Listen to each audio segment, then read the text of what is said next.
அனைவருக்கும் வணக்கம். PGTRB எக்ஸாமிட்டா test batch குடுத்துட்டு வரோம். ஸோ, இன்னும் பார்த்தீங்கன்னா 6 டெஸ்ட் இருக்கு. டோட்டலா 13 டெஸ்ட்ல 7 டெஸ்ட் கம்ப்ளீட் பண்ணிட்டோம். ஸோ, இந்த 13 டெஸ்ட்ல 7 டெஸ்ட்ன்றது கம்ப்ளீட் சிலபஸே கவர் பண்ண மாரி தான். ஓகே.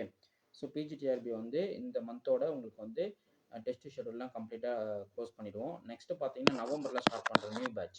ஸோ, பிஜிடிஆர்பிக்கு new batch, test batch plus study material plus classes இது போல குடுக்குறது நெக்ஸ்ட் நவம்பர்ல ஸ்டார்ட் பண்றோம். ஸோ, அதுல வந்து இந்த எக்ஸாம் முடிச்சுட்டு ஜாயின் பண்ணிக்கங்க. இப்போ ப்ரெசென்ட்டாக என்ன போயிட்டுருக்கு அப்படின்னா ப்ரெசென்ட்டாக பார்த்தீங்க அப்படின்னா காலேஜ் டிஆர்பிக்கு டெஸ்ட் பேட்ச்சு, அதுக்கப்புறம் descriptive type objective type booklet, descriptive type புக்லெட்டை ப்ரொவைட் பண்ணுறோம். ஸோ உங்களுக்கு வேணும்னா என்னோட நம்பருக்கு காண்டாக்ட் பண்ணுங்கள். 9384686847 இமீடியட்டாக அந்த நம்பருக்கு காண்டாக்ட் பண்ணுங்கள். ஸோ காலேஜ் டிஆர்பிக்கு டிஸ்கிரிப்டிவும் அப்ஜெக்டிவும் ரெடி ஆகிட்டு இருக்கு. ஸோ உங்களுக்கு வந்து டெஸ்ட் பேட்ச் குரூப்லேயும் ஜாயின் பண்ணிவிடுவேன். ஓகே, கிளாஸஸும் நிறைய கொடுக்க போகிறோம். என்னோட யூடியூப் சேனலை வாட்ச் பண்ணிக்கிங்க. அடுத்து பார்த்தீங்கன்னா யூஜிடிஆர்பிக்கு டெஸ்ட் பேட்ச் போயிட்டுருக்கு. ஸோ யூஜிடிஆர்பி பார்த்தீங்கன்னா மொத்தம் 120 டெஸ்ட்டு. So 120 test plan. இந்த 120 டெஸ்ட்டில் கம்ப்ளீட்டாக சிலபஸை முடிக்கிறோம். ஒரு யூனிட்டுக்கு வந்து 12 டெஸ்ட்டு முடிக்கிறோம். ஓகே, ஒரு யூனிட்டுக்கு 12 டெஸ்ட்டு. ஸோ கொஸ்டின்ஸ்லாம் வேறு லெவலாக இருக்கும். மினிமம் கொஸ்டின் பார்த்தீங்கன்னா 60 இருக்கும். மேக்ஸிமம் கொஸ்டின் பார்த்தீங்கன்னா 100 இருக்கும். ஓகே, ஸோ இது வந்து யூஜிடிஆர்பியுடைய கொஸ்டின் புக்லெட்டுக்கான கொஸ்டின்ஸ் கண்டென்ட். 120 டெஸ்ட் நடக்கும். ஒரு யூனிட்டுக்கு 12 டெஸ்ட் போட போகிறோம். மொத்தமாக 120 டெஸ்ட் நீங்கள் ஃபாலோ பண்ண போகிறீங்க. ஓகே, அடுத்து பார்த்தீங்கன்னா உங்களுக்கு காலேஜ் டிஆர்பி சொல்லிட்டேன். அப்ஜெக்டிவ் டிஸ்கிரிப்டிவ் ரெண்டுமே டெஸ்ட் பேட்ச் போயிட்டுருக்கு. அந்த டெஸ்ட் பேட்ச்சில் நீங்கள் ஜாயின் பண்ணிக்கலாம்.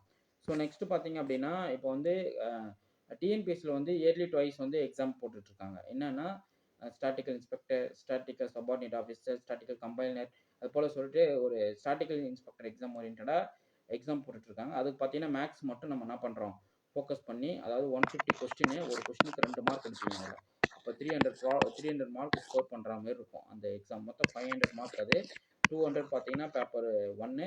ஸோ அடுத்து பேப்பர் 2 பார்த்தீங்கன்னா உங்களுக்கு வந்து நான் மேஜராக வர டாபிக்ஸ் எல்லாமே கேட்பாங்க. ஓகே, ஸோ இதுக்கு வந்து நம்ம பார்த்தீங்கன்னா மேக்ஸ் மட்டும் ஃபோக்கஸ் பண்ணுறோம். 300 ப்ராப்ளம்ஸ். ஸோ இதுக்கான டெஸ்ட் பேட்ச் போயிட்டுருக்கு. இந்த டெஸ்ட் பேட்சில் நீங்கள் ஜாயின் பண்ணிக்கலாம். ஸோ இந்த டெஸ்ட் பேட்ச் கொஸ்டின்ஸ் எல்லாமே உங்களுக்கு பிடிஎஃப் வாட்ஸ்அப் வந்துடும். இந்த டெஸ்ட் பேட்ச் பார்த்தீங்கன்னா மொத்தமாக எவ்வளோ டெஸ்ட் போட போகிறாங்கன்னா 150 டெஸ்ட் போட போகிறேன். ஓகே, ஸோ உங்கள் கம்ப்ளீட் சிலபஸ் எடுத்து 150 டெஸ்ட் கொஸ்டின்ஸ் கொடுக்க போகிறேன். ஸோ எல்லாமே வேறு லெவலாக இருக்கும். அதே போல் யூஜிடிஆர்பிக்கு டெஸ்ட் பேட்ச் போயிட்டுருக்கு. யூஜிடிஆர்பி டெஸ்ட் பேட்ச்லையும் ஜாயின் பண்ணிவிடுங்க. ஸோ நிறைய கொஷின்ஸ் வந்து வேறு லெவலாக இருக்கும். இது போல் கொஷின்ஸ்லாம் நீங்கள் இப்போ வந்து இது போல தான் படிக்கணும் அப்படின்ற அளவுக்கு உங்களுக்கு கொஷின் செட்டிங்லாம் ரெடி பண்ணி கொடுத்துருப்போம். ஓகே, ஸோ இப்போ பிஜிடிஆர்பிக்கு வந்தீங்கன்னா டே 7 டெஸ்ட் கொஸ்டின் வந்து முடிச்சிட்டோம். இது வந்து டே 7க்கான டெஸ்ட் கொஸ்டின்.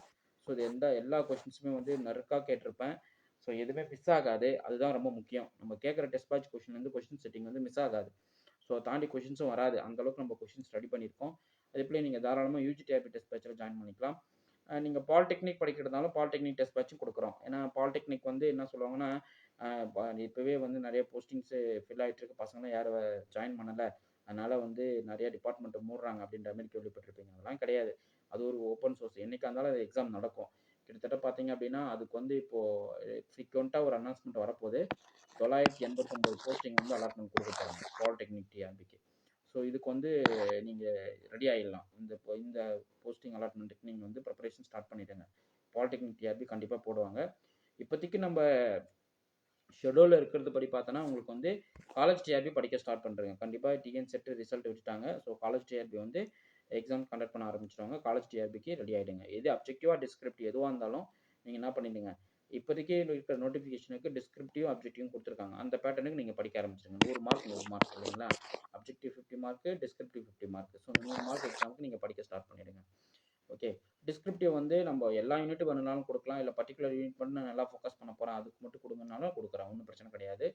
ஸோ டிஸ்கிரிப்டிவ் பொறுத்தளவுக்கு நம்ம ஏன்னா 5 யூனிட் நல்லா கவர் பண்ணிட்டா நம்ம என்ன பண்ணிடலாம், 5 யூனிட்டுக்கான ஸ்கோர் வந்து மார்க் பண்ணிடலாம். ஏன்னா டிஸ்கிரிப்டிவ் பார்த்தீங்கன்னா ஒரு கொஸ்டினுக்கு வந்து நீங்கள் எவ்வளோ மார்க் எடுக்க போகிறீங்க, 10 மார்க்கு. அப்போ 5 யூனிட் 10 யூனிட்டும் கேட்குறாங்க. 10 யூனிட்லேருந்து ஏபி ஆப்ஷன் ஸ்ப்ளிட் பண்ணிடுவாங்க. ஸோ எதனா ஒரு ஏ கொஷின் பி கொஷின் எதுவும் நீங்கள் அட்டன் பண்ணாலும் நீங்கள் என்ன பண்ணிக்கலாம், ஸ்கோர் பண்ணிக்கலாம். 10 யூனிட்டுக்கான டிஸ்கிரிப்டிவ் படிக்கிறது ரொம்ப நல்லது. ஓகே, அதே போல் அப்ஜெக்டிவ் டைப் கொஷின்ஸ் வந்து டிட்டோ பிஜிடிஆர்பி சிலபஸ் கொஷின்ஸ் நல்லா ப்ரிப்பேர் பண்ணால் போதுமானது. அப்ஜெக்டிவ் வந்து நம்ம அசால்ட்டு பண்ணிட்டு போயிடலாம். அப்ஜெக்டிவ் கொஷின்ஸும் நிறையா கொடுப்பேன். அதனால் நீங்கள் அதெல்லாம் நல்லா ப்ராக்டிஸ் பண்ணுங்கள்.